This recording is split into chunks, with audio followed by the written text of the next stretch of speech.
Yes, we are back, guys. Welcome back. It's the DWMOD podcast. It is the Big 6 Picks. We are here for week 3. We got a lot on the agenda today. We got our special guest pickers in the house for the playoff Pickem challenge. We got Jerron Horton. We got Andt St. Clair. We got Anthony Fanelli back in the house. We're going to get to the standings here. It is getting interesting. It is heating up. Guys, we're going to jump into quick hits. We're going to touch a little bit on the passing of my man, Bob Uecker. That's why I'm decked out in the Brewers gear here, guys. We're going to talk a little Major League Baseball, Hall of Fame inductees going into business this weekend. We're going to talk all kind of stuff. Dodgers deferred income. We're going to get to it all, but we're also going to get to those picks for the playoffs. Playoffs? Don't talk about it. Playoffs? You kidding me? Playoffs? Yeah, that's more a channeling Jerron and I's take on the playoffs. Playoffs? We're in dead last place here, man. Anyways, the show is brought to you guys by Kuttin Loose. That's right, it's a Kuttin Loose Network, Kuttin Loose Studios. We're getting ready to go. Louis, let's start this thing up, man. Ready? College football is now B1G versus SEC. Down. Hood. If you ain't listening to All Right Bet with me and Andt St. Clair, you're throwing away money. Ready? All Lions fans drinking that Kool-Aid. Super Bowl. Hey, disagree with me or don't. That's how it works. That is how it works, guys. Hey, welcome back to the show, Mr. Jerron Horton, Mr. Andt St. Clair. What's going on, guys? Nothing much, man. Same old. Same old, man. Yeah, I wonder if we have changed that opening, though. You're like Lions Super Bowl, drinking that Kool-Aid. That's the saying in Detroit, though. Every year we're drinking that Kool-Aid on the Super Bowl. So I feel like that Kool-Aid went bad. Every year, y'all say that? I agree with Ron. That's the thing, because you know what drinking the Kool-Aid means. You know what I mean? Yeah. So all the years of being terrible, that was the saying around the city of, you think the Lions are going to be good this year? And everybody would be like, yeah, this is the year. And be like, you're drinking that Kool-Aid. Kool-Aid. So we're still on it. We're still on the Kool-Aid, man. Yeah. Disappointing week. 5 turnovers. I mean, what do you're not going to win a playoff game 5 turnovers. You can tell me about how bad the defense was because of the injuries all you want, but you can't give a team 5 extra possessions in the playoffs. You're going to lose a game. A game. I just want to say that I did have the Commanders defense on DraftKings. So I was able to, win a little bit of money this week at least. Yeah, I thought the Lions had a ton of yards and put up like 30-something points. That still went well. I mean, they had a lot of turnovers, but and when you factor in how cheap they had, the cheapest defense. The turnovers. So it was a great deal to pick them, and not many people. They were the least drafted team, the least drafted defense. Did you put some money line on that, Jerron? Did you have a money line bet on the Commanders? I didn't do any. It's funny. It's funny. Like those bets. When I'm put money on them, if I'd have put money on it, the Lions would have won. You know what I'm saying? Right. Like that big of the odds. Like nah. But I did truly believe. I'm like, I told you, if the Commanders can beat the Bucks at home, they can beat the Lions too, and maybe not a healthy Lions, but the turnovers were a killer. The turnovers were a killer. It's just a killer, man. It just they absolutely killed us. Now, Andy, you had a huge weekend. Now I see you changed your name to back, Andy, but it could be back, Andy. Yeah, it could be. I just wanted to, I wanted 3 in a row. Yeah, no, I had Ohio State, had an exact Ohio State over Notre Dame, and I had Ohio State everywhere. And I still have them going into this week with some teams.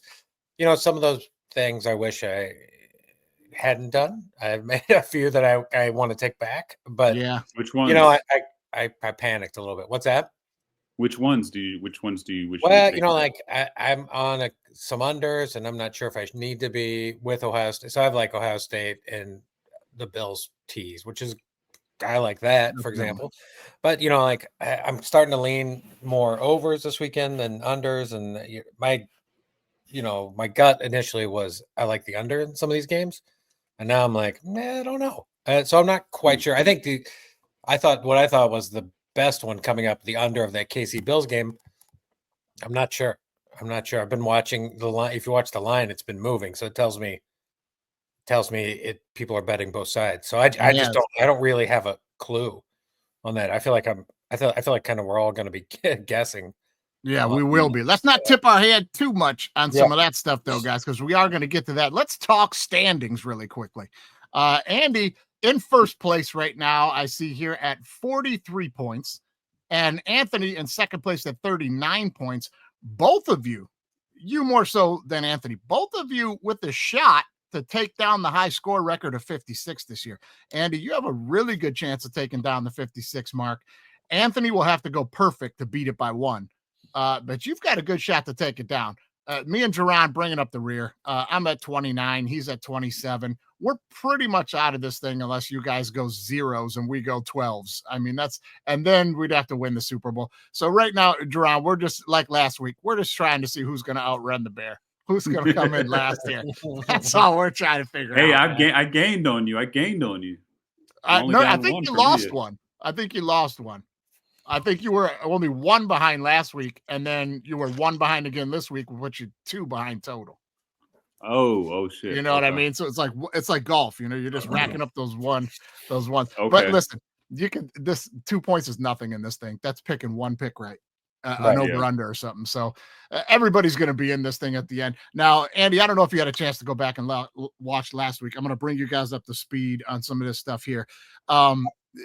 We got some stuff on social media last week where people were challenging the football knowledge and like, what do these yokels know about football? So I set everybody straight on how everybody on the show knows their stuff. Well, this week I caught some more hater DMs. I caught some more hater DMs about the people on the show, including myself. Sure. I wanted to bring you guys in on this a little bit because, and I'm going to start with you, Jerron, because what people are.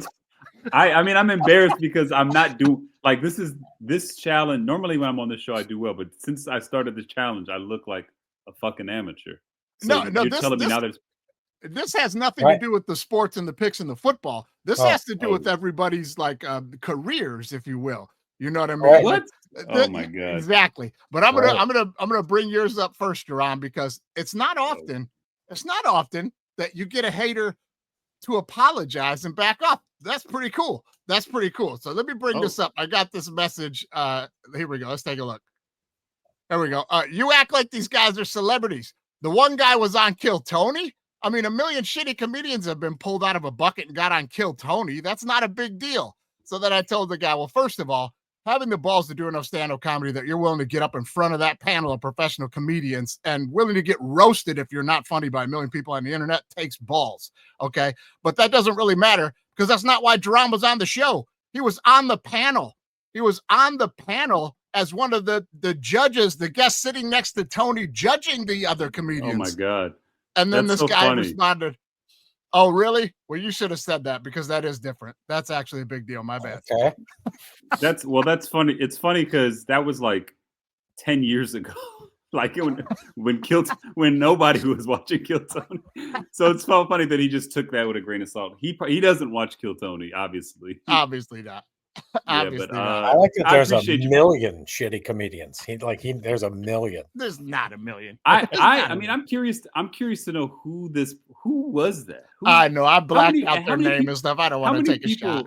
How many people listen to this podcast that we've got? You're fighting up the haters on a regular basis. I mean, it's not. Listen, it's not like I'm spending the whole day piling through these DMs, but we are getting stuff, which takes me kind of to my point here, guys.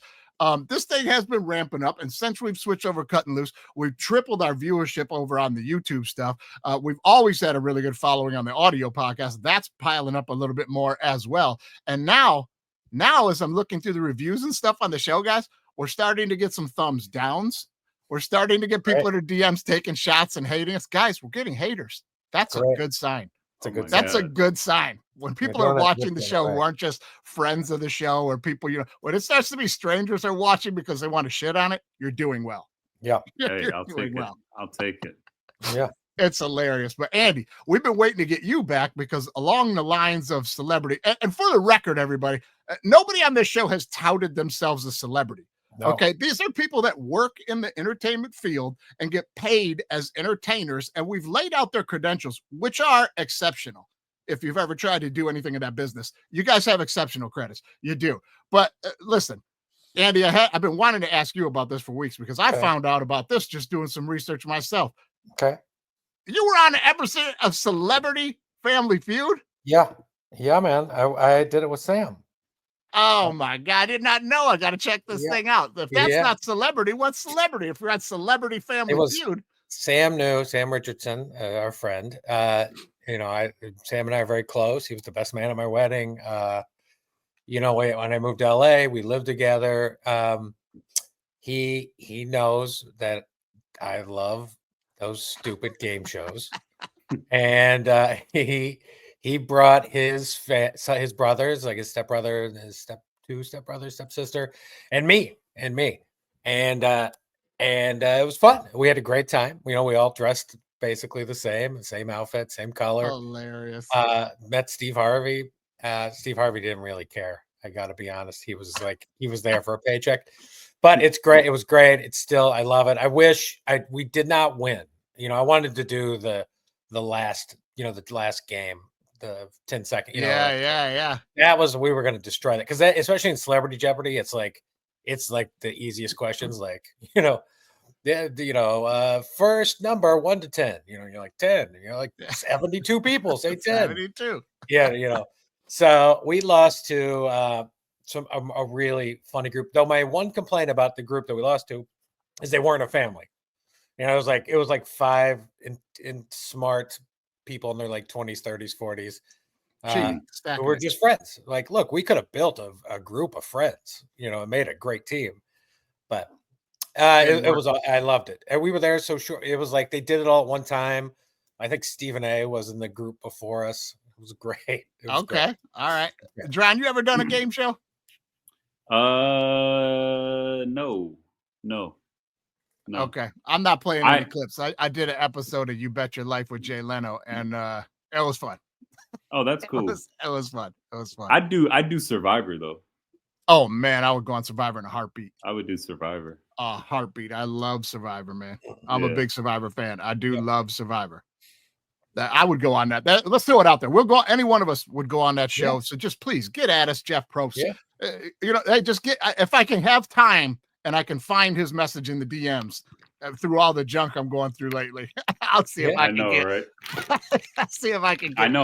I want the listeners to have something to be proud of when they tune in to hear your celebrity pickers make their incorrect choices. Listen, we do get a lot of nice messages. I just thought I would share that one because I did think it was funny.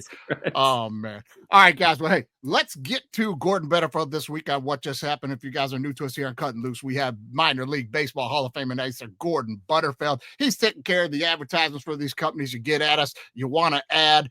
This week we're doing with RustBeltClub.com. Let's get to it, Gordon Butterfield. What just happened?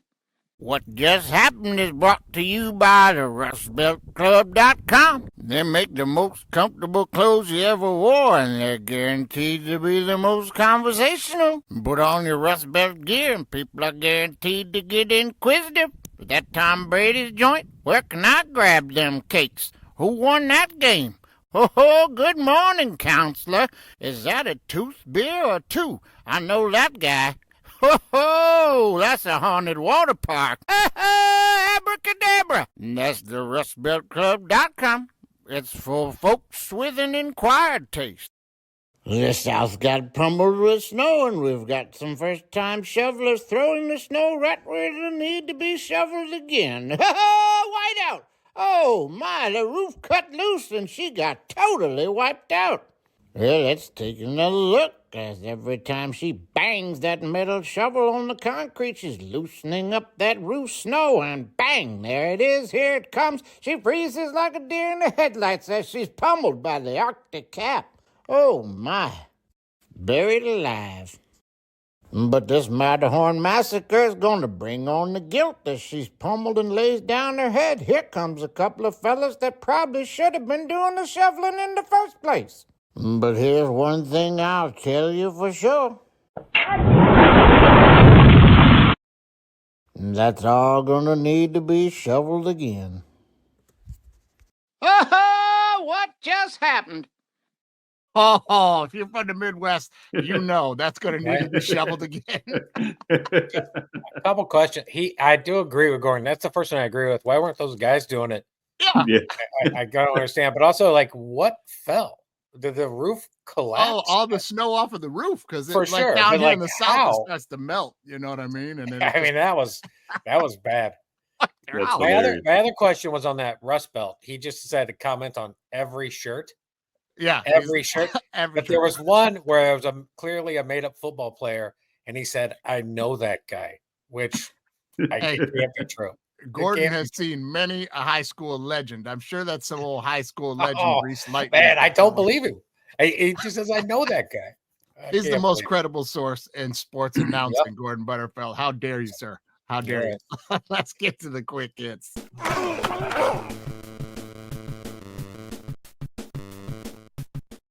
All right, guys. As you see, I'm decked out in my Bob Uecker Brewers throwback, man. R.I.P. We lost one of the greats. One of the biggest stars and personalities in the history of Major League Baseball. I do not think that's a overstatement at all. I wish Anthony were with us here early. I know he's a Cleveland guy, so you guys all know Bob Uecker from the Major League movie. Just phenomenal. It's a bit outside. Nobody's listening anyway. Just great lines from this dude. Jerron, what are some of your favorite memories of Bob Uecker? Like, what do you remember him from? You just saying his name. I've already told you this, Mikey. I'm not a baseball guy. You know Bob Uecker, though. No, I don't. I swear. You don't remember the old Miller Lite commercials where he's like, where it tastes great, less filling, and he's like, I must be in the front row, and he thinks he's got front row tickets. He don't. You know, baseball. I have no, like, I know like Chipper Jones. I know like Derek Jeter. Like, I know the people that I would see on, right? I'm not a baseball guy. I remember I told you I'm a strong believer that like you had to have a father in your life growing up to have been introduced to baseball. Like it's not a sport you happen upon as when you have a single mom. I mean, it just doesn't work like that. So yeah. It's not. Don't know who this guy was. A lot of programs in a lot of urban areas are just not, because it takes a lot of equipment. I mean, this is a big problem, though. This is the thing. We won't sidebar on it, but it's a big deal that like the game is pretty much dead anywhere near urban areas or inner cities, because you need all the equipment. You need people to buy anyway. You need fields. It's a travel thing. And it just was not my sport. But rest in peace, Bob Uecker. I'm sure you were a good man. Well, I'll give you a quick little history on Bob Uecker. Bob Uecker was a terrible baseball player, and they called him Mr. Baseball. He was just a catcher in like the 60s that could just hang around. He hit like 211, was terrible. 60s. And he notoriously would just dog himself all the time. It's like, I'm Mr. Baseball. I better look out today. Like the joke was, I'm bad, but he got to hang around because he could catch. And he's one of the funniest personalities in baseball. This guy was so popular that like, in the 80s, they gave him his own sitcom on television called Mr. Belvedere, and it was a hit. Oh, wow. And the guy's genuinely funny. He would go around doing stand-up and stuff. He is one of the funniest dudes, and I know you've seen Major League, the movie Major League. He's the announcer in the booth during that film. Okay. Longtime announcer for the Brewers, too, who he played for. He was in the booth for them. Andy, I'll turn it over to you, man. Your favorite Bob Uecker memories, man. I did have I grew up in a 2-parent household, and my father, by the way, did not like baseball, so I had to find baseball on my own. And baseball is a regional sport now, anyway. You can look up. I think the best ones are. Have you seen the ones with like Norm and Artie? Buddy, where you ready? Norm Macdonald tells Artie that Bob Uecker's mad at him because Artie went on Letterman and told a story about Uecker using the cough button. He'd always be like, I guess Uecker would curse quite a bit. He'd say fuck, and he'd always like, look at the tits on that broad. He would say stuff like that as he'd like two. He'd do that. So I think that Uecker to me is the best Uecker. Watching Norm Macdonald and like talk with such reverence about how much Uecker makes him laugh. I also think like that there is in Major League when maybe it was like the big game, like Uecker delivers this monologue that felt like a real game. He was like, you're looking live at Cleveland, Ohio, where the Indians are playing the so-and-so. And it's in the movie, and it's incredible. Now, he had somebody write that. It wasn't like Bob probably. His delivery's so good, though. But he's so good. The last one I will say about Bob Uecker, I was wondering this when he died, is he the greatest former player turned broadcaster? Like Oh, who else do we 100%. have? Like Barkley, would you have in that area? Yeah. Like I don't know your top 5, but I think Euchre probably gets in there. No, he's absolutely number one. I'm wearing the guy's jersey. He's absolutely number one. And give me another Major League Baseball player, period, that broke over into celebrity and acting and comedy and was as famous as Bob Uecker. I mean, Right. he was on every single Miller Lite commercial through the 80s, Right. the ad campaigns. Now, Jerron, this television show he was on, it was called Mr. Belvedere, and it was just like him and his wife and their family. And I forget what his job on the show might have been, baseball announcer. I don't know. But he had like this stuffy, big, fat British like butler that worked in the house was the deal. And now here's a guy I know we all love, Norm Macdonald, who was very close friends with Bob Uecker, telling a story about Mr. Belvedere. Here you go. Bob Uecker said, "Hey man, what are you doing now?" So I go, "Oh, I got a show in and Bob Uecker, had already was on a successful stand-up show called Mr. Belvedere, and he said to me, he goes, 'Hey man, you know Belvedere?'" And he goes, "Oh man, great guy." He goes, "I'll tell you something about Belvedere you might not know." I go, "What's that?" He goes, "He loves fried mozzarella." I go, "Oh, how do you know that?" He goes, "Well, in the back of these TV shows, they have little things where you can get food, and they had a little stove, with a skillet. And man, I'd put mozzarella on there, and I'd feed it to him. And then one time I got called into a big meeting, and all these muckety mucks were sitting around. They said, 'You got to stop feeding Belvedere.' And I said, 'Man, he likes it.'" Wow. It's hilarious, man. Like, Wait, so he wasn't Mr. Belvedere? no, Mr. Mr. Belvedere was the butler, was the big He was fat the butler. So It was the like- butler was the star of the show? Yeah, it was Sort like of. I think he's like at the time it was probably like a I don't know, but I would guess like a quasi famous British actor. Kind of Yeah. like Mr. Mary Poppins would be my Okay, would be okay, how I okay. explain that show. Yeah. And Euchre was Okay. the father, I believe. Yeah, he was the dad of the family that the butler worked for. Right. And Okay. like, I get that's I a get it. dead-on impersonation by Norm Macdonald, too. It's exactly how Euchre would talk all the time. Hey, Check you out- fucking know Belvedere? You check out the Howard Stern, Artie Lang, Norm Macdonald, Bob Euchre story. It's like 8 minutes long. I got to check it out. Norm gets back after meeting Euchre, and Euchre tells Norm he's pissed off at Artie because Artie gave up some secrets on Letterman. And it's the first time Artie's hearing about it. I got to And watch and it. it's- I got to and watch They it. have a video of it on Stern. It's great. Norm is in hog heaven because he's loving how much Artie's in trouble with I Euchre. love it. I love it, man. I just love Bob Uecker, man. We could go on and put some clips of him on it. He's hilarious. I love him, man. Rest in peace, Bob Uecker.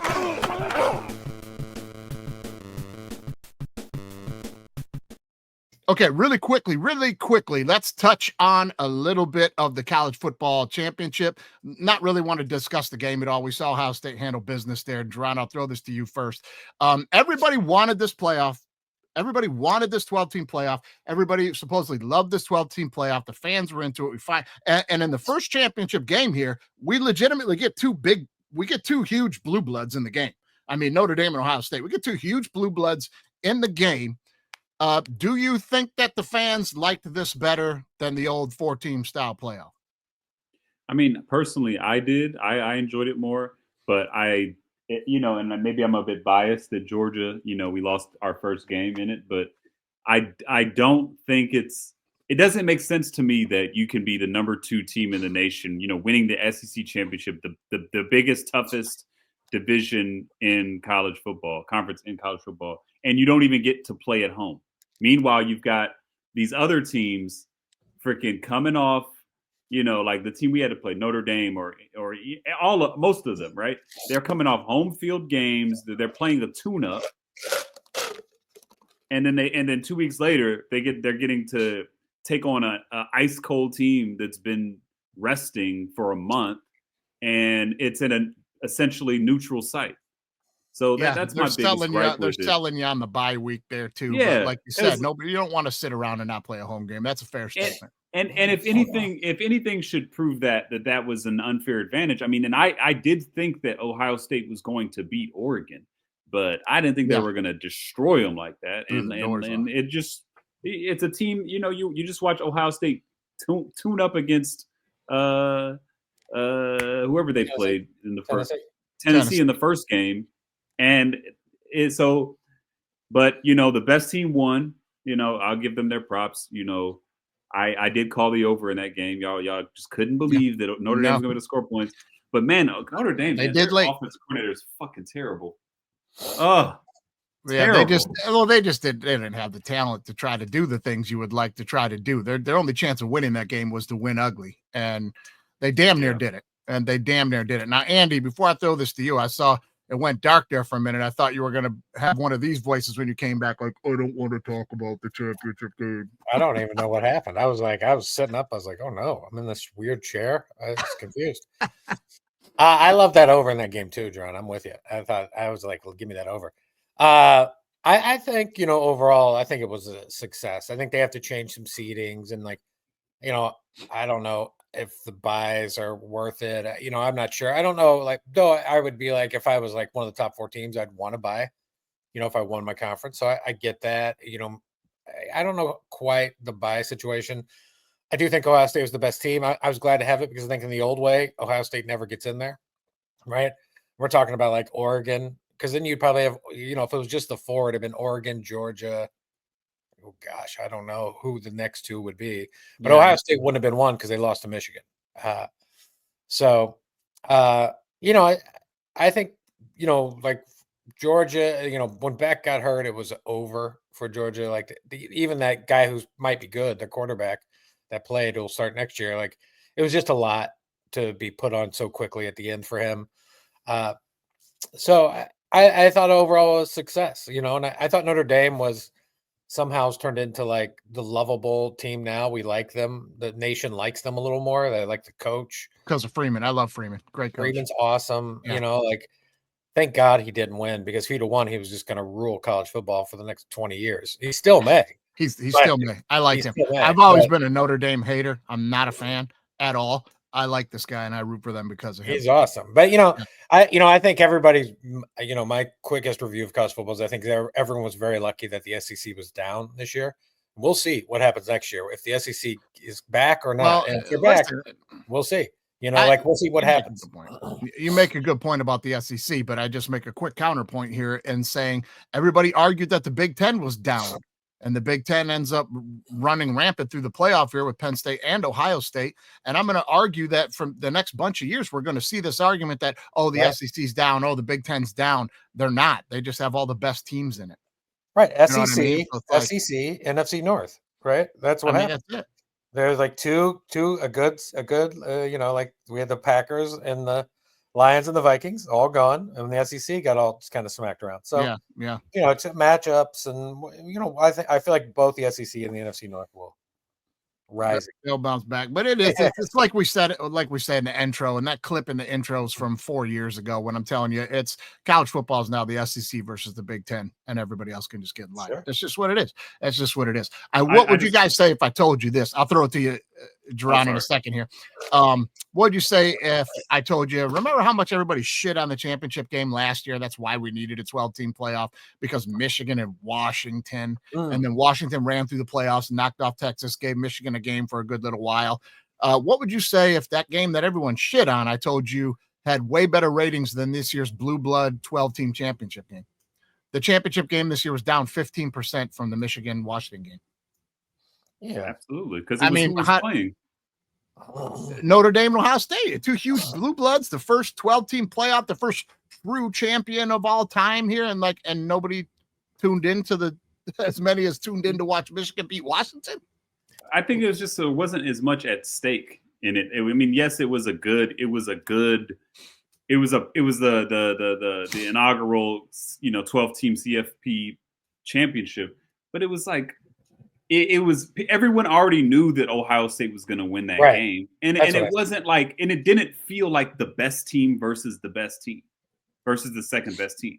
It felt like the best team, because Ohio State kind of ended strong or started strong in the playoffs, and they felt like, okay, they deserve to be here, versus a team that kind of just got by, and it felt and it was, and I think I think people were having flashbacks to the last time Notre Dame played in the championship, Right. and it was a blowout. We didn't expect much to happen, and I only watched the game because I was playing it.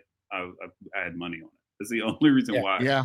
I mean, watched that's that fair game. enough, but we do hear a lot about how we just talked about it last week that Notre Dame's got their own television contract because they have such a big fan base that everybody watches, but nobody tuned in to watch this thing. And I'll make the argument that I think it was football fatigue. They lined it all up where there was a game Thursday night, there was a game Friday night, then the NFL hit you 2 Saturdays, two games Saturday, 2 games Sunday. The national championship game was Monday. Like it was like 4 or 5 straight days of like big time games where by Monday you were kind of just like, man, I'm football fatigue for the regular fan. I liked it, but you know what I mean? Yeah. Is that fair? I think that's right. I think you're both right. I think it's a little fatigue. I also think like most people probably thought this is over before it began. While last year, Michigan, Washington, you had a little more of a toss up, even though I thought this game was better than that game. I thought Notre Dame, Ohio State was better than Michigan, Washington as a game. At the end. Yeah. Yeah. So I think both, two things can be true. And I think you both kind of nailed it. But,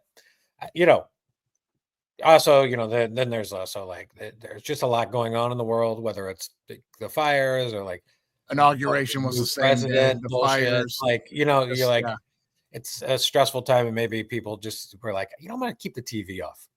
Yeah. So who knows? Some people are pretty locked to the TV to see how the Nazi regime was marching into the square. Right. People were trying to check that Right. out. But, Right. listen, it is what it is, and we'll see how it goes next year.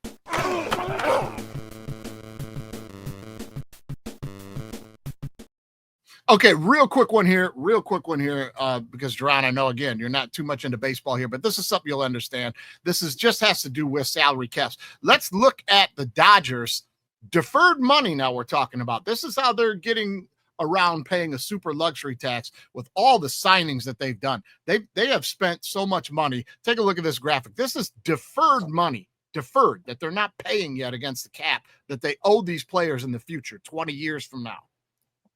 I mean, look at Shohei, $680 million. Mookie Betts, $115. Blake Snell, $66. Freeman, $57. Will Smith, $50 million. And Hernandez, Tanner Scott. It all adds up here, guys.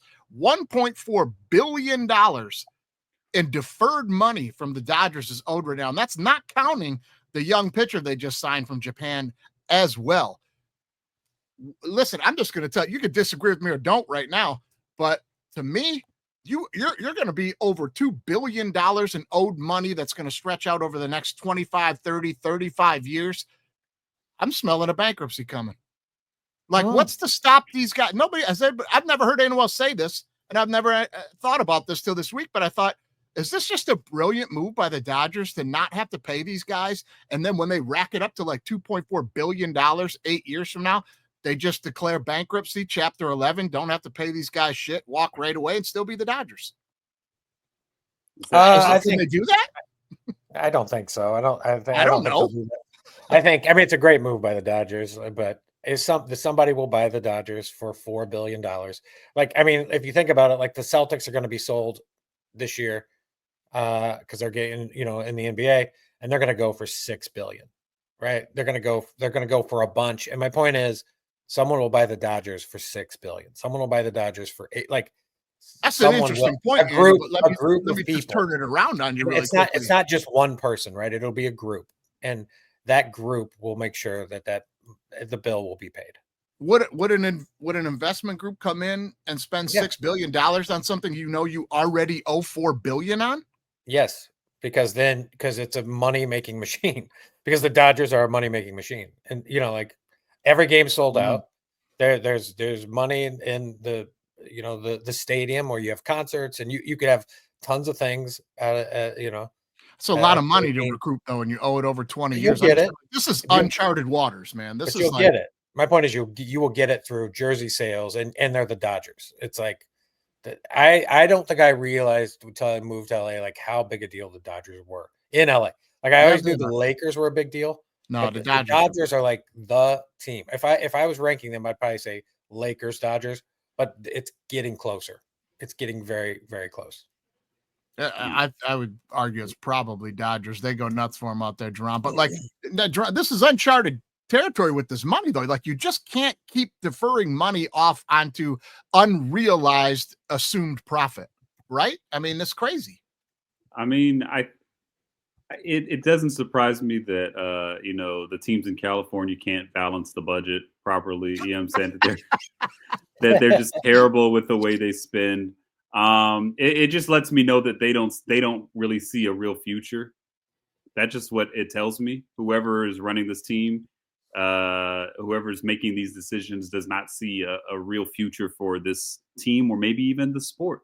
I mean, I don't like to be the person who's talking, to baseball fans about baseball, but just like, I don't know. Like, are there that many young people still like keeping up with this game? Like, is this going to be a popular? Even basketball is kind of, if basketball's dipping, there's no way you're telling me that baseball is. Baseball in the last 2 years has had a slight climb in fan base because it dropped off so badly in the last 10 years, so badly, but they're still nowhere near what they were. Your point is very valid. And you bring up the NBA and they're next. The NBA is next because of the greed of the people who are in charge, the veterans who are in charge of the Players Association that have changed all these rules for the Supermaxes so that they can walk away with boatloads. They're screwing these younger guys in the future because this is not sustainable for the NBA either. $100 million a year. We're creeping up on somebody in the next couple of years is going to get 80 to 100 million per year over a bunch of years on a Supermax deal. That's not sustainable. The NBA is not popular anymore, man.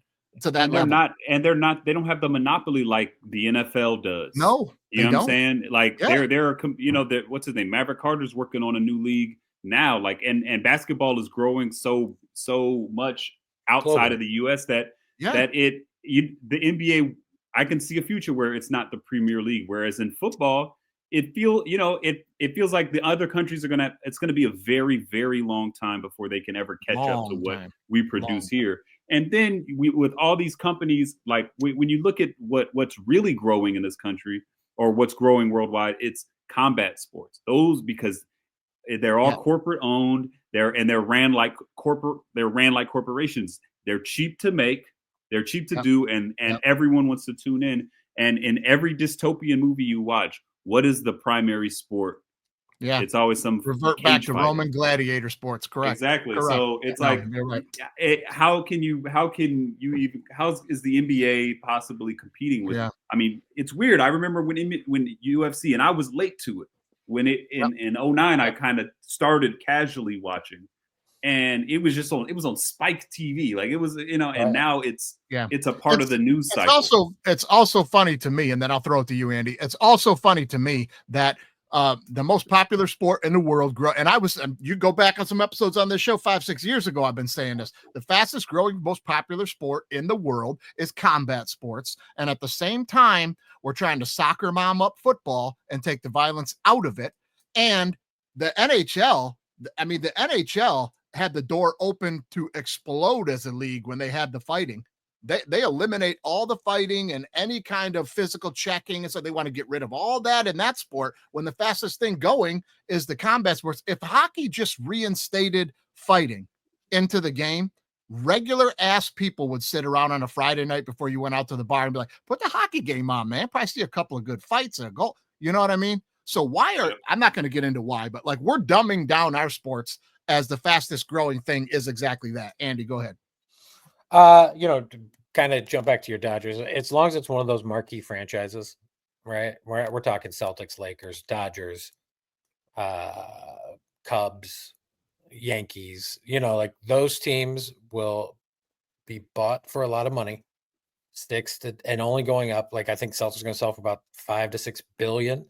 The Dodgers are going to sell for more because there's more revenue opportunities because there's only 41 home games in the NBA and there's 81 in Major League Baseball. The Dodgers will be fine. It's actually a smart move to just defer the payment. The only other point I wanted to say is like, yes, the NBA is having a ratings dip, but all they have to fix, and they're going to be fine, is these players have to play in regular season games, right? People are with load management, it's hurting the product a little bit because it costs a lot of money to go to these NBA games and to buy food and to do all, like I saw the Suns just this week, they slashed their prices, right? The Suns owner made $2 hot dogs, $2 popcorn, $2 chips, like for families to eat there for like $24. Like, so that they just need to make sure their players are playing. The NBA, yes, their prices are going to go up, right? For players, right? Like Dame Lillard's already got like $50 million a year, right? Yeah. It's crazy. So they'll be okay. They just have to kind of secure like who's playing. They just have to figure it out because when guys take off, like if we're a family of 4 and we go in one game a year and you're like, I love the Nuggets, I want to go see the Nuggets, and Jokic just takes off that game, you're going to be so pissed. We talked about this, and it leaves a bad taste in people's mouths too when they go and they're like, and they raised the prices. Go ahead, Jerron, but they raised the prices too. Like when LeBron's coming to town, the ticket's more expensive than he sits. Go ahead, LeBron. For sure. Jerron. Yeah, no, exactly. And so, and Andy, you say it'll be fine. I disagree in the sense that like when you think about like NIL as an example, is like these players are getting to money earlier, but really it when you look at all these NBA players, you don't need to. And it goes back to even what Mikey was saying. The goal for everyone is not the glory of being the best of greatest of all time. For most of them, the goal is to make a living. Once they get the money, which they probably already had since college, now what they're doing is more focusing on the brand, building their own brand, not necessarily. They don't give a. That's the thing. They don't give a fuck about. Like when you're already making money, when you can make more money talking into your phone or doing your friend's podcast with, because they all have podcasts, they all have huge followings. Look at Lonzo Ball. Lonzo Ball hasn't played. This is his first year back in years. He's got like 40 million followers. He's got like a popular podcast. And when I met him not too long ago, he specifically was talking about how easy it is to make money. So I think that it's so easy for them to go, I don't want to play in every game. I don't even need the NBA anymore. I can go still scratch that basketball itch in a whole different way. You know what I'm saying? Yeah, used to be you had to put out to earn the money, and now they can get it another way, so they don't have to go out there and drop 40 and play in all 82 games. You know what I mean? They just don't have to do that anymore. I think the NBA is in a big trouble right now, though, because all of money in professional sports right now, the big influxes of cash is coming from viewership, is coming from media rights, where they're selling the rights to view the games. And we're seeing that. What was the tag we talked about during the season, Andy? In the NFL, it would have cost you like $6,000 in subscription fees to be able to watch every single game if you didn't have the ticket, because they're on every different platform and blacked out everywhere. That's where all the money's coming from now. And basketball's viewing numbers, their numbers down so bad. We talked about it on the show last year. It got so bad in the NBA last year that teams that were buying or companies that were buying advertising on like TNT were being promised their ad would be seen by this many people. They started forcing TNT, which then doubled back to the NBA to recoup the losses. They started forcing TNT to put the ad dollars in escrow, and they would pay after the game aired according to viewership. You've never heard of something like that before. You've never heard of something like that before. They were coming back to the network and going, we bought that ad based on 8.6 million viewers or whatever. You had 1.3. You owe us some money. That's unheard of. Basketball's in bad shape with that, man. Nobody's watching. How many people do y'all know that watch the 10-minute summary of the game on YouTube? Because a lot of people digest the sport that way now. It's so crazy to me. Yep. Like basketball is maybe my third or fourth favorite sport. So I'm in it when it's interesting and when my team is good. But football, I'm tuning in live every time. And it blew my mind to figure out how a lot of the younger generation, even people my age, who just they consume that they don't even watch the game live. They just watch the 10-minute. Yep. They just watch the 10-minute summary of the game, wrap up. On YouTube. Yeah. Yeah, it's true. Unfortunately, basketball is the one of the four major sports where people say it all the time. You just have to tune into the last 2 minutes. The guys ain't even trying until the fourth quarter. You can't do that in football. You can't do that in baseball. You can't do that in hockey. You got to play the whole way. The whole game matters. And in basketball, it doesn't. We'll fuck around for 3 quarters, then we'll try. Right. And that hurts them. It hurts them, man. It does. All right, guys, we got to move on quickly here to quick hits, but I love it. We're getting into it.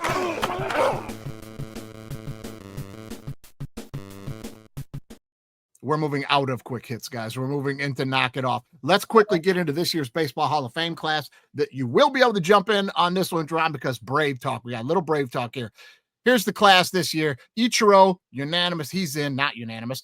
CC Sabathia and Billy Wagner. Now, here's some other names on the list. Carlos Beltran only hit at 70%. He'll probably go in next year. And here's the guy we're going to talk a little bit more about is Andrew Jones at 66%. He's only got 2 chances left. You see the other names on there of guys left off. We always know A-Rod, Manny Ramirez, the steroid guys. They're always going to be left off. We won't get into that. We've been into it 100 times. Let's talk about Andrew Jones.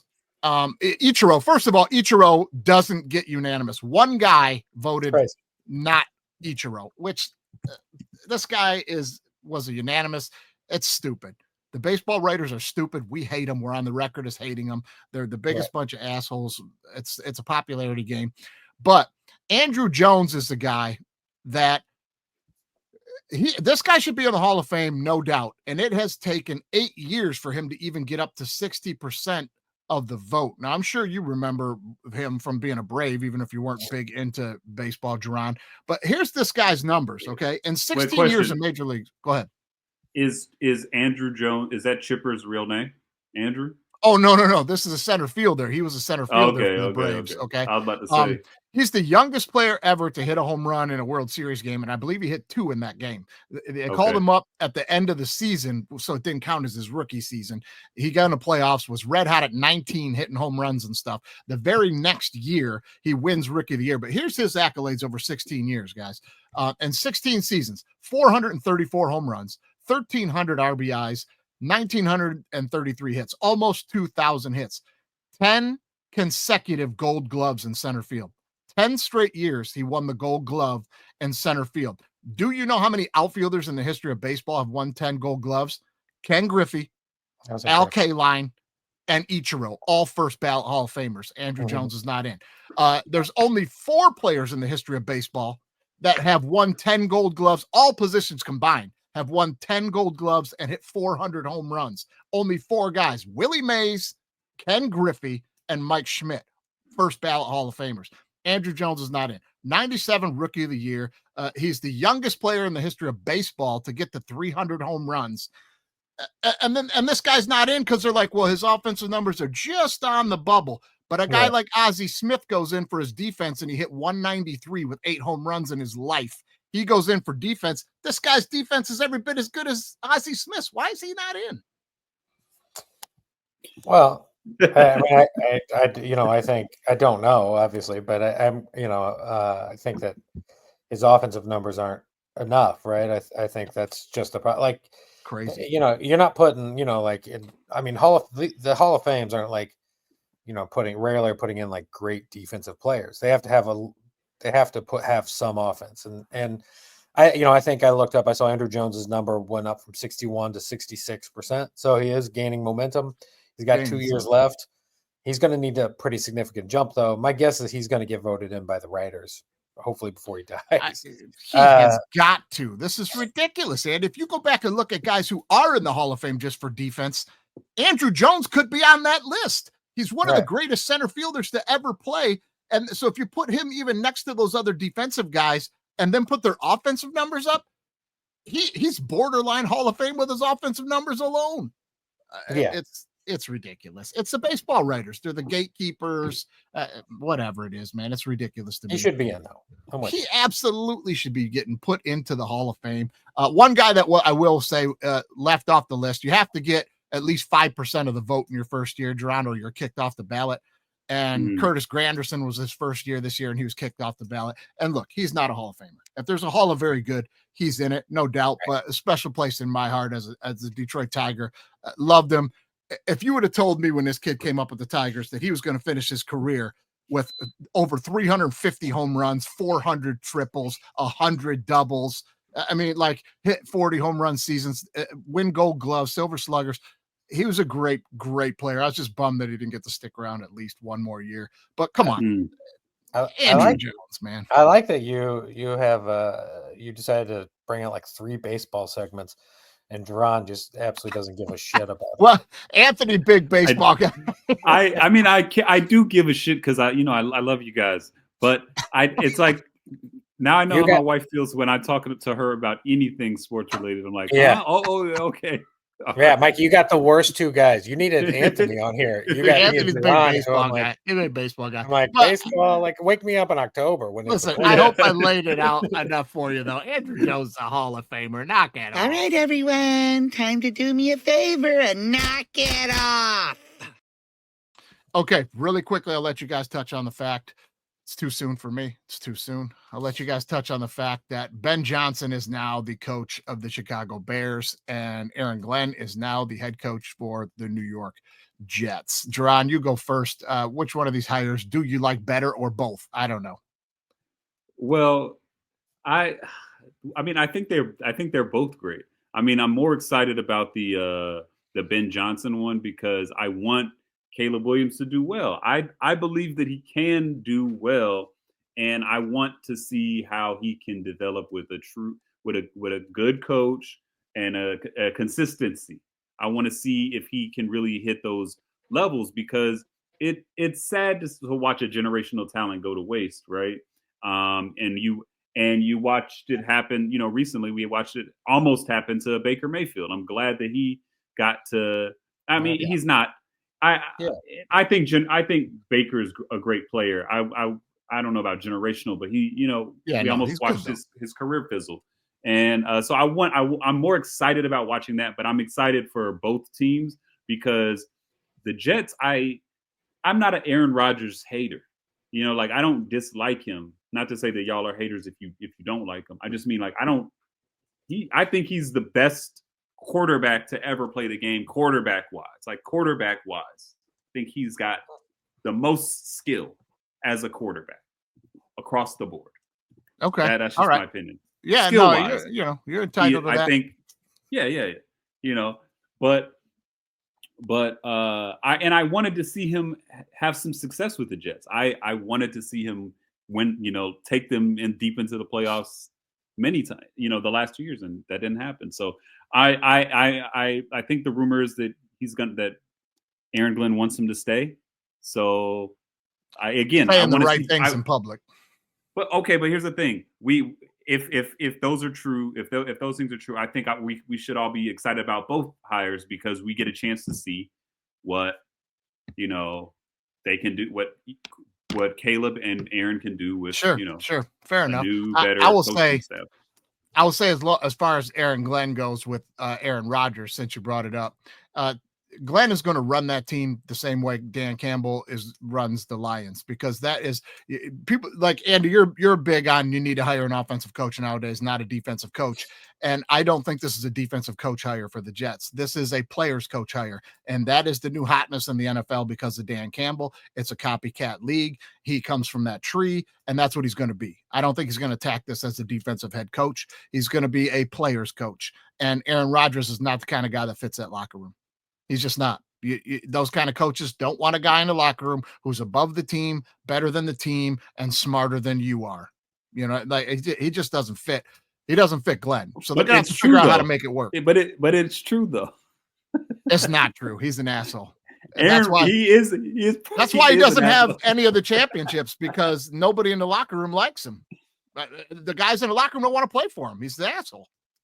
And that's just my. This would make a good movie. It would make a good story, because I feel like Aaron would. I feel like he wants it, and I feel like he is willing to put the ego aside for like a true like last dance type of season. Incapable. I think incapable. I don't count anybody out, especially somebody who does shrooms and ayahuasca. I feel like I feel like something's going to be able to get to him one way or another.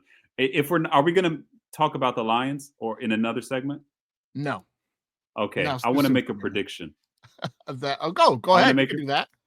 I predict that Dan Campbell will be fired within 3 years. Oh, no way. I love it.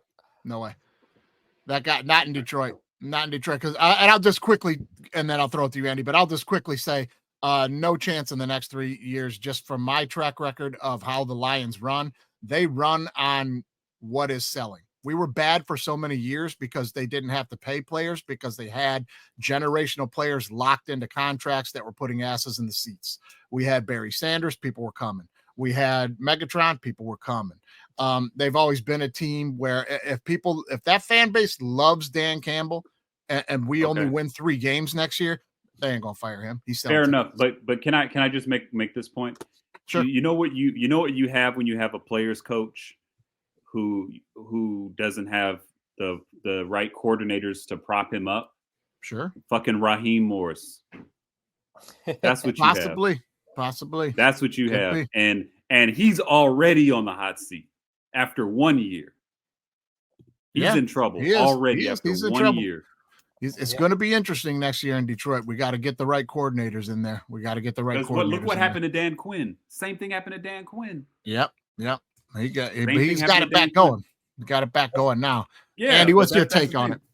I think, I'm obviously I'm with Jerron. I'm more interested in Ben Johnson in Chicago.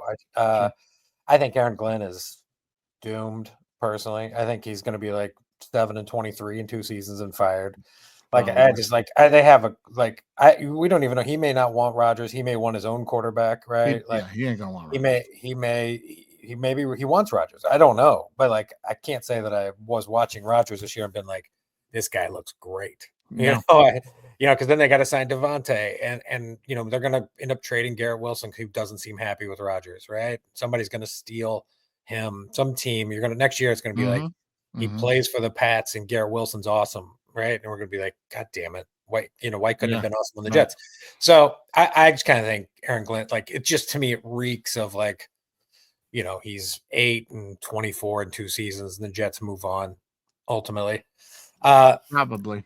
I kind of think Caleb will be good. I have no idea on Ben Johnson. What concerns me is how against the Commanders, how they weren't Ben Johnson when who's getting a lot of yards? Gibbs. You know what we should do? Run these dumb trick plays all the time. What concerns me about him is just if you would have just ran Gibbs 50 times, I think the Lions win by 17 because they couldn't stop him. They couldn't stop Gibbs. The pass game was working too. It was the reverse pass with JMO. That was probably the most boneheaded thing I've ever seen in my life. If you have one guy on the team that has proven himself to be immature and make bad decisions and to be a complete bonehead all the time on the field, it's JMO. And you gave him the ball with the game on the line and told him, you decide whether or not to throw a pass. Fuck yeah, he threw an interception. That was just the worst. I can't even get into what was your thought process on that? That's like the movie where there's the heist and all the guys, they get together and you got the smart guy and the safe cracker, and then you got the one wild card who's a fucking idiot that's at the strip club all night before they do the job, and then they walk out of the safe with the money and they hand him the money. All right, Johnny, you take the dough and me just take the drop. That was the dumbest fucking thing. If you were watching that movie, you'd be going, the fuck they giving him the money for? This ain't gonna go well. And that's exactly what he did. He handed JMO the bag and it was over. They all went down. That's what happens when they crown an offensive coordinator. As soon as you crown him an offensive genius, gotta get cute. He fucking shows how idiotic he is. Yeah, I've just seen it too many times. Yeah, we'll see how he does in Chicago. Chicago's kind of a historically tight little. The owner is 3,000 years old. She's still alive. She's she created the NFL in some weird way. Yeah, I don't know. They're just a tight organization. And and Ryan Poles, and we'll see. And they have to get some people. They just, what they need to do is I agree with what Jerron is saying. Is they just got to get Caleb right. If they get Caleb right, the Bears are going to win. Who knows? But minimum 7 games, right? Up to 13. But it may take a few years. It's not going to happen next year. I would be shocked if they were 13-4. Would I be shocked if they were 9-8? No. Yeah. So what's crazy is they had the talent to be that. They have on paper, they have their skill positions they're stacked. Listen, Caleb Wills is a young kid, and I hope he comes around because he does have a ton of talent. But his biggest problem is that which aches Aaron Rodgers. He is a guy that it is well known. He thinks he's the smartest guy in the room. You're not going to tell him shit. His ego, he knows what he's doing. Don't tell me this is how I'm going to do this play. He's uncoachable early on. These are the things coming out of there, and he showed it. Now, down the stretch in the season, he did seem to be getting a little better with that. So it did seem to maybe be soaking in on him that you're not the greatest guy that ever touched a football because of what you did in college against inferior opponents. But the problem with Ben Johnson and him in a marriage is Ben Johnson's offense revolves heavily around the play action pass, and that's what opens it up. And that is not Caleb Williams. You look at his stats, and you've seen this everywhere as well, I'm sure. But his stats are everywhere. He's the worst play action quarterback in the league. He doesn't like it. He doesn't want to do it. It's not his style. He wants to run around USC style and play backyard football. So these guys are going to clash early, I think. I'm with you, Andy. I'm not expecting this thing to be gold right away. I'm expecting these guys to clash a little bit at first, and we'll see who does better at the end of it. You know what I mean? Yeah. But on that note, I'm not one of these Lions fans that's like, F you guys for leaving. Hey, go get your money, do your thing. That's their dream, is to become a head coach one day. They earn that right. Go take it, go do it. I hope you do well. I hope the Bears lose every game, and it's not Ben Johnson's fault because I hate the Bears. But listen, that's just what it is, man. All right, everyone, time to do me a favor and knock it off. All right, let's get to these picks in week 3 here. Let's get to the Big 6 picks. But before we get to that, guys, listen, have fun at your tailgates, and you know what to do. Brass monkey, that monkey, brass monkey, chunky. That's right. The official beer choice of DWMOD podcast is Old English 800. Get yourself some Old English 800 and orange juice this weekend for the games. Have yourself a delicious Brass Monkey. It's the best beverage to keep you going all day long. You're going to get a better jolt out of that than you are some Michelob Ultra. I'll tell you that. Let's do it. We cutting loose. All right, guys, it is the Big 6 picks. We are in championship weekend here. It's championship weekend. We are ready to roll. Let's get to some of these picks. Andy, you are in first place, as we discussed. Anthony in second place in striking distance. Me and Jerron would need the whole team of bazookas and heavy artillery to run you guys down at this point. It is not going to happen. But anyways, let's jump into this first game. The first game of the day, I believe, is the NFC game, right? Yep. If it isn't, they're stupid. Yeah. The NFC game. We got the Washington Commanders +6 at the Philadelphia Eagles. 47.5 is the over/under. Anthony Fanelli not with us right now, but does have a video pick for us, so let's throw it there. I'm wearing my Cousin Eddie hat because it's crazy cold where I'm at.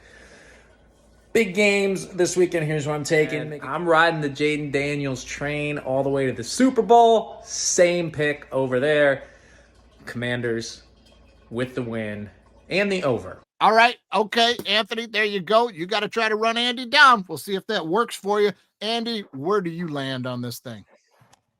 Great game. I think a lot of people, I feel like in both these games, the favorites are the underdogs. I feel like the whole world is kind of taking the dogs this weekend. One stat I thought was interesting is that, the Commanders are going to be the 8th team since 2000 to enter the playoffs, a playoff game which is the 4th game or later of a road trip. So they've been on the road. This is the 4th time now they've played on the road. And of the 8 teams, the record for those 8 teams is 0-7 straight up, 1-5-1 against the spread. So, history kind of tells us 2 things. One, history also tells us a rookie quarterback's not going to win this game. And get to Super Bowl. And this is like the 5th time, right? The last time I think was Purdy when he went to Philadelphia. Remember, I actually like that 49ers team, and his arm got like torn off and thrown around the stadium, right? After a while. And then final score of that game was like, I don't remember, it was like 33-6 or whatever. It was horrible. It was a horrible game. My thing is, a lot of people are going to say like Hurts is hurt. Right. Mm-hmm. And that is an issue. Like, I don't agree with it. He is hurt, but I just don't think this Philly team runs that way. I don't think they run through Hurts. I think this Philly team runs. And I think it's one of the things that the Commanders can't stop is the run. Like, again, we said earlier in this thing, if they'd have ran Gibbs 50 times, they'd have won by 17. I think that's exactly what the Eagles are going to do. Right. I think they're going to get out. They're going to run the ball. I also think their offensive lineman who's out for the year, Cosby, whatever his name is. I don't think it's Cosby, but maybe it is Cosby. I don't know. He was, I think in the hierarchy of the Commanders, I think it was like Daniels, McLaurin, that guy. So I think that hurts, right? And it really hurts when you're going to play the best defense in football. Yeah, a team that I've been saying for months was going to beat the Lions. Ultimately, I loved Philly. Mikey was always like, I don't care about Philly. Philly's garbage. But guess what? I'm gonna hold on to them. I still think they're gonna win. I think they're gonna run the ball. I think the last thing I'll say is that fourth down is, to me, like where you're gonna hit the over, where you're gonna hit the under, and where you're gonna hit the victory, right? Because the Commanders get fourth down at like some crazy high rate. I want to say it's like 60 or 70, 80%. And the means is going to even out, right? And they've been on a roll. They've gotten it a lot in Tampa. They got it in Detroit, right? If that continues to happen, then I think if you're on the Washington side, you're feeling good, and you're probably going to get the over too. I'm going to take the other side. I just think, this game will be, Daniel, we'll know early. Because, if you think about the first game, by the way, in the fourth quarter, it was 10-6, Washington. Philly ended up winning. In the last game, it was, they won 36-33, but they won without Hurts. The Washington won with no Hurts, and they won with a touchdown like the last 30 seconds. So I just think Philly's better. I have a 3-1 to win the NFC. I'm going to take them. I'm going to bet the favorite. I'm going to take it to 6 or whatever we have. And I'm going to take the over. As earlier in this week, I really like the under. I think I'm wrong, and I think I'm going to go over. So Philly in the over. Okay. All right, Jerron, I'll throw it to you, man. This game to me it's simple. When I was looking at the line, my mind immediately went, rookie quarterback's not going to play in the Super Bowl. Like, it's not going to happen. There's no way. The magic has to end soon. Give me Philly to win. Give me them to cover the spread. And I'm going to take the under because it's a divisional game. That's what I think is going to happen. But what I'm going with. Okay. I like it. It's like a heel turn. But what I'm going with is the Commanders to win the game and this game to go over. That's what I'm going with. I think that's how the Washington wins, though, right? It win at the over. Yeah, for sure. Yeah. That's how they're going to win the game. And I'm not just saying that because I'm in last place point wise in our game. Again, I'm sticking with my not only do I need to be different than what y'all are picking, but if they can beat the Lions on the road, if they can beat the Bucks on the road, they can beat the Eagles on the road. So, well, I tell you what, you and I are going to be hand in hand. Because I am also taking DC and the over. I'm taking DC and the over, buddy. But I'm going to tell you what, though, there is a little bit to it. Even if I were in this thing right now, I'd be considering this. I'd be taking DC and the points and probably take the Eagles. But I'm going to go DC all the way because we're way behind you, right? But there is a method to my madness. And it's kind of what you touched on, Andy. I do think it's a bigger deal that Hurts is hurt. I know they don't run through Hurts, but he's got to be able to do the things he was able to do during the season. Tush push being one of them. And when he can't even do that, that's a big aspect of their game that is lost. That knee injury and the concussion, he was already playing slow because of the concussions. That knee injury slowed him down in the second half of that Rams game to the point where the Rams could have won the game. Let's not forget, the Rams were down there with a striking chance to end the game and win. And Stafford got picked off in the end zone. This is not a team that is offensively clicking to the point they're going to need to when Jaden Daniels is putting points up. Now, we saw this game a couple of weeks ago, and DC beat them. So we know they can play and put points up on them. We know that can happen. I'm going to go with the unconventional here. I don't think a rookie can make it to the Super Bowl either, but you know what? It looks like he's got a really good chance. I'm going to roll with DC in this game. I'm going to roll with the Commanders. I just think Hurts being hurt is going to be too much. If they hold Barkley to 150, they can win this game. If Barkley goes nuts, yeah, He's going to get a ton of rushing yards, man. That's what they're going to try to do. Hurts is hurt. Barkley's going to get the ball every damn time. If they don't let him just cut loose like he did on the Rams for 260 damn yards, if they don't let him get 280-yard touchdowns in the game, if they hold him to a ton of carries and under 150 yards, which sounds crazy, but that's what they're going to have to do with Hurts being hurt, I think. I think that the Commanders can win the game. Jaden Daniels can score quickly. He'll have success on fourth downs. I'm going to take DC. I think Hurts is a big, big deal and limits the Eagles as to what they can do. Like I said, the Rams had a chance to win that game at the end of the game, and they gave up the 3 home run balls to Barkley. So I don't know. We'll see how it goes. I'm going to take DC in the over. No, I'll give you a couple props. Like I like Goddard over receiving, by the way. Because I think if Hurts he's going to throw little dink and dunks probably.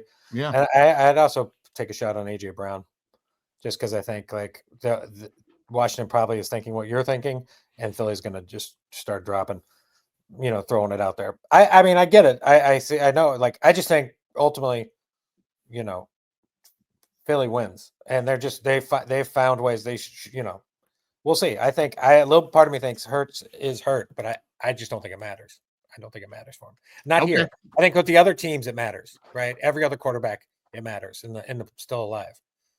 Philly's just the one team. Philly's the one team it doesn't matter. It's fair enough. Their defense is good enough, and they can listen. That goes against it. I will say this on the record: this pick goes against everything I've ever preached on the show, Andy, and you know that to be true. When you have the home team, and you have a team that can run the football and play good defense, you know that's my bread and butter. I mean, to me, I'm never picking against that team that can run the ball and play defense, and they're playing at home. Give me them every time. I'm going to go against it this time. I just think Hurts is a bigger issue. Let's jump to the AFC Championship game, and this time, Andy, we'll let you go first, so you don't have the benefit of hearing Anthony's pick, and then it keeps it fair for the both of you. Switching out. You go first. Look, it's going to be a great game. I'm obviously just rooting for Kansas City. Grew up in the area, but I will. If Buffalo wins, would still be pretty awesome. I'd rather the Chiefs win, but it would be awesome if Buffalo wins because I think Buffalo probably will win the Super Bowl. But I think, look, the Bills can't stop. Like Kansas City, they can't really stop a tight end. The Bills are hurt. The one luck that people aren't really talking about with the Chiefs is that they've gotten healthy over the last 3 or 4 weeks in a month, and they've gotten more and more healthy. A lot of teams like the Bills, the Commanders, and the Eagles to a point kind of play that style of football where they throw the ball downfield 60 yards and they get a penalty and then they struggle a little more in the red zone, right? And I'm not saying all these teams do that, but the Chiefs don't play that style of game. What they play is they play 10 yards at it, mainly because I don't know if they can play, chuck it down 60 yards, like Hopkins or Brown haven't been healthy or they're old. So I don't under a field goal. Mahomes is 7-0 straight up. He's won 20 straight games, hasn't lost in November since 2018. You rarely get these gifts, and to get them in back-to-back years, which is Mahomes was a 4.5-point dog at Baltimore last year, right? Now he's 1.5 at home. You're getting under a field goal. If you think the Bills are going to win, definitely take the money line for sure, right? Yeah. I hope you will bet a future on the Bills to win the Super Bowl. That's how I would do it. Right? If I think the Bills are going to beat Kansas City, bet their Super Bowl odds, right? Don't even bet this game. You still get it at almost 3-1, which is better than the current money line, right? The current money line's even money. So bet them to win the Super Bowl if you think the Bills are going to win. But guess what? I don't think the Bills are going to win. I just think once they move Tooney from he was a guard to a tackle, it hurt Pacheco a little more, but it made Hunt a little better for the Chiefs. So if you watch the Chiefs in this game, you're going to see a little more Hunt, right?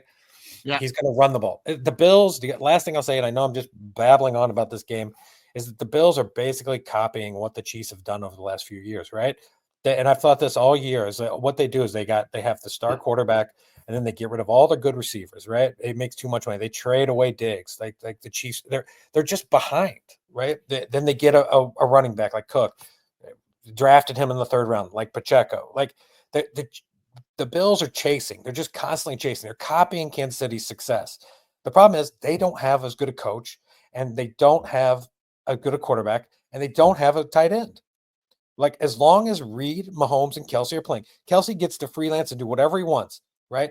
He's got 14 straight playoff games over 70 yards. He doesn't have that in regular season. I don't understand the love for the Bills. Like, they're really good. They're probably the third best team in the AFC. They were undefeated at home, and they're bad on the road, right? They lost 3 or 4 or 5 games. Like, some of them they shouldn't have lost, like New England. Whatever. Give me the Chiefs. I think the hardest part is the over-under. I like the under at the beginning of the week, but then you think about it, and you're like, what is the final score of this game? Like, what is it? 27-24? 30-24? Like, that screams over, right? Ultimately. So I'm going to take the Chiefs, and here's the case for the under, and I apologize. Here's the case for the under. They're both going to run, and they're going to eat clock, and they're going to do like 5 to 6 minute drives. But when they get down into the red zone, they're going to score a lot of touchdowns, probably both teams. And that gets me back to the over. So I'm very torn on the over and under. For the contest, for fun, I'll just take the over. I don't know. You could get me both ways, but the over also went from 48.5 to 47.5 back up to 48.5, which tells me money came in early on the under, and then maybe people crunch the numbers, and now they're going over, right? So give me the over, and give me the Chiefs. All right, giving you the over, giving you the Chiefs. Here is Anthony's take on it. Let's go. Here's what I'm taking. Make it quick and easy. I got the Bills. I think it's their year. So the Bills winning with the points, obviously. And I'm going to take the over. Why not? All right, that should tighten it up. Wow. Between the two of you. We'll see how that goes. All right, Jerron, what do you think about this one, man?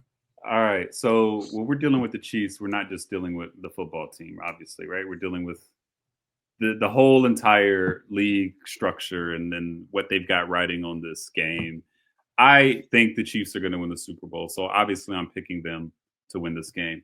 But after the complete bullshit ass safety that didn't need to happen last week happened. Yeah. I'm going to go with the wild Bills +2. Give me the right. Bills +2. And give me the under. Give me the under. Man. Okay. I'm picking it has to be something that's you would normally hit for this game, because that's what happened last. I felt like, especially in the Chiefs game, to have it right to go take a shower thinking, yeah, fuck yeah, I just did the perfect game. Yeah. And to come back and learn that, I don't know, it just feels so, I don't know, the Chiefs, I definitely see them going. The Bills, I don't know. I just feel like that we've seen it happen plenty of times over history of a team that just can't get over the hurdle. Yeah. They just can't. Yeah, it happens all the time. And I think that Travis Kelce, I think that Hollywood, they need him to retire a Super Bowl champion. He's got a big slate coming up. So that's why I'm picking the Chiefs to win. I think the Bills cover. What's the final score? I don't know. 17-16. Oh, I love that. Okay. So you're 19 going to KC, 19 to 18. KC to win the game, Bills to cover, and the under. Yep. Okay. Threading Because that it needle. shouldn't happen. Because it shouldn't happen. Well, it very well could. And I'm going to tell you this. Here's two things I know. Okay. I know that this contest is going to be, first place will be decided in the Super Bowl. I know that. And I know that last place will also be decided in the Super Bowl, because I'm taking the same thing. I'm taking the Bills all the way. I'm not taking KC to win, which is only a 1 point difference. It's not going to separate us. I'm taking the Bills. I'm taking the Bills to win this game. Like I say every single week, because in the beginning of the year, I had Bills Lions Super Bowl. Bills have been my team from the beginning. I have a future on Bills Super Bowl from the beginning of the year. I just think that it's their year to win this thing finally. Andy brings up a million good points that are all 100% correct, but that's why they play the game. And for me, trends are trends at 2, 3, 4, 5 times in a row. But when you start to get to 7, 8 times in a row, that's where this thing is going to fall off. If this were a bet any other time of the season, you'd be getting on the other side of that thing. Like the loss is coming. It's coming somewhere.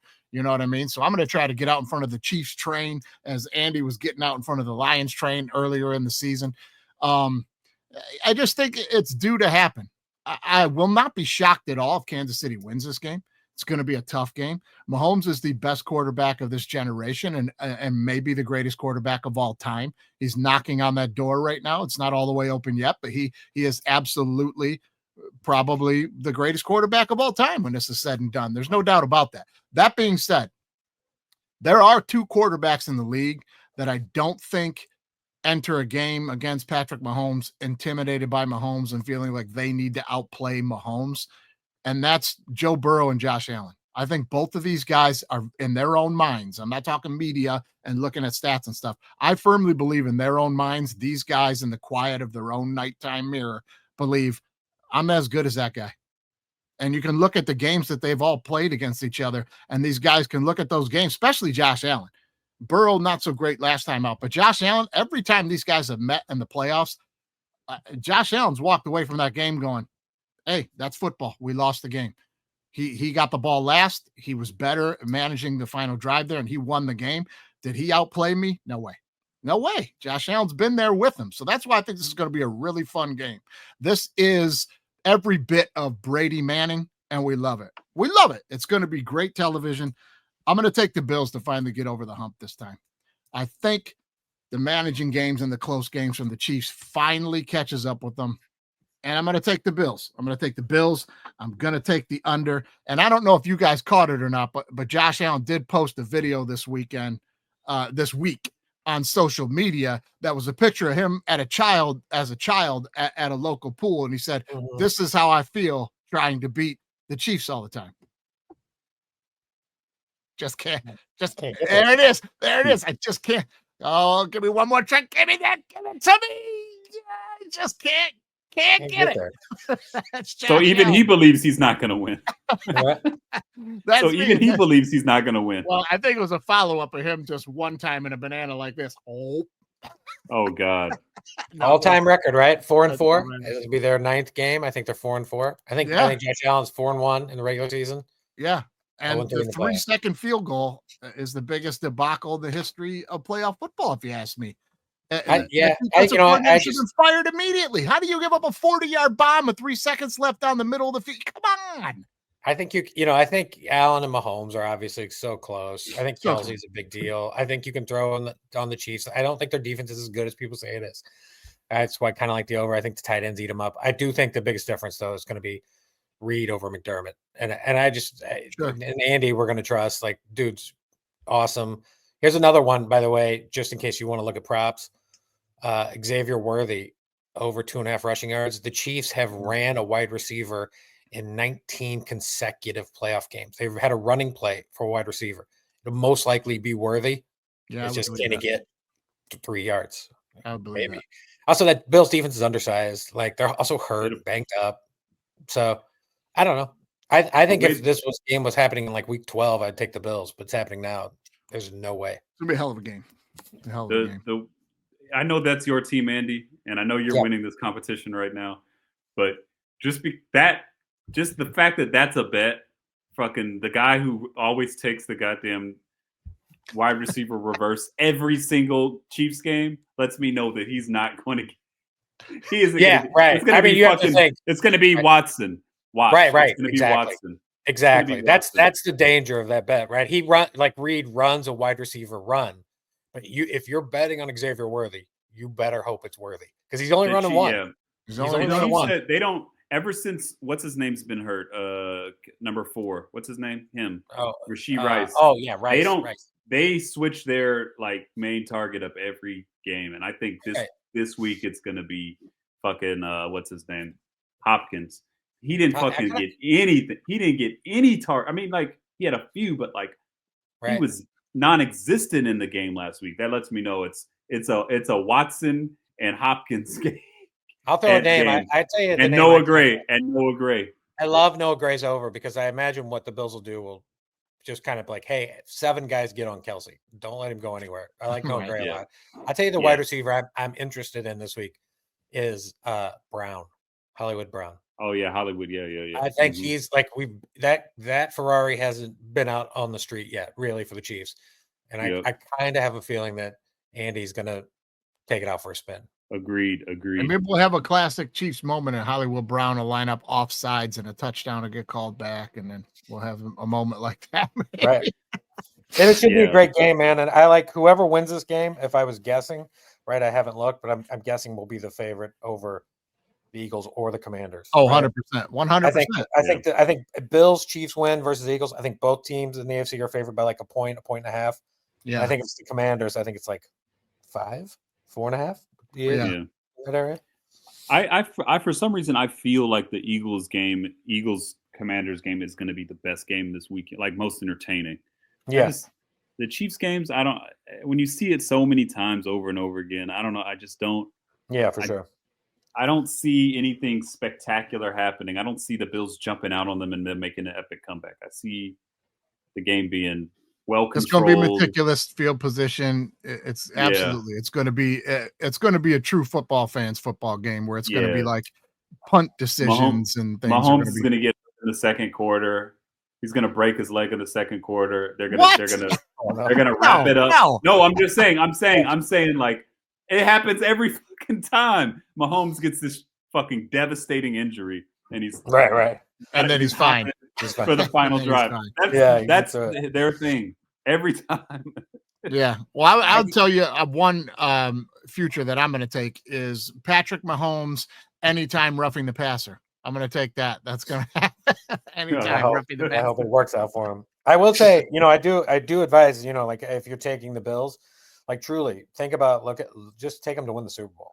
I did. Right? Because you're never going to get, because they're going to be minus whatever. So like, you don't even have to bet this game.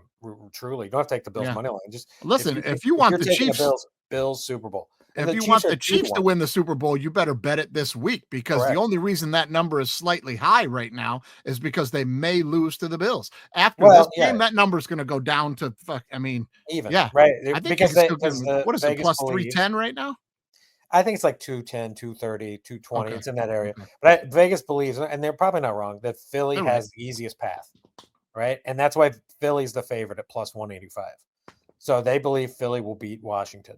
And they're giving the Bills and Chiefs, it's a toss-up. They don't know who's going to make it, right? So there's your value. If you really want to find the value, don't even bet the game.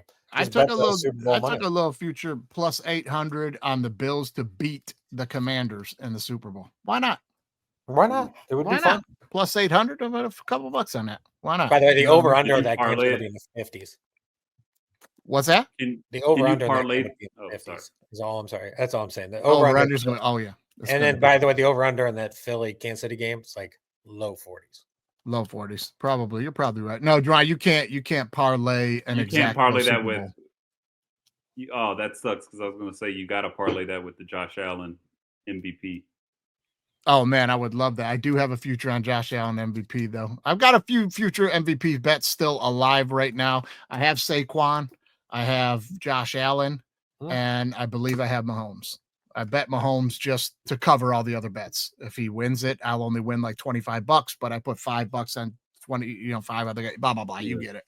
But anyway, I still have a few alive. But anyways, guys, hey, let me get you guys out of here. I know you got stuff to get going to get to, man. Busy day. It's Friday. Weekend is starting. We'll be out and about around Atlanta this weekend. I think the not Foxworthy. Sorry, that's wrong. It's the Fox Comedy Festival's in town. I think in Marietta Stand-Up Festival is in Marietta at the Alley Stage this weekend. Something like that. Anyway, buddy of mine from Groundlings, Brent Pella, is going to be performing. I'm going to go check him out. Jerron, if you want to go or something, man, I'll get at you. But anyway, fellas, Big 6 Picks, big games this weekend. Thank you, everybody, for tuning in, and we'll see you next time.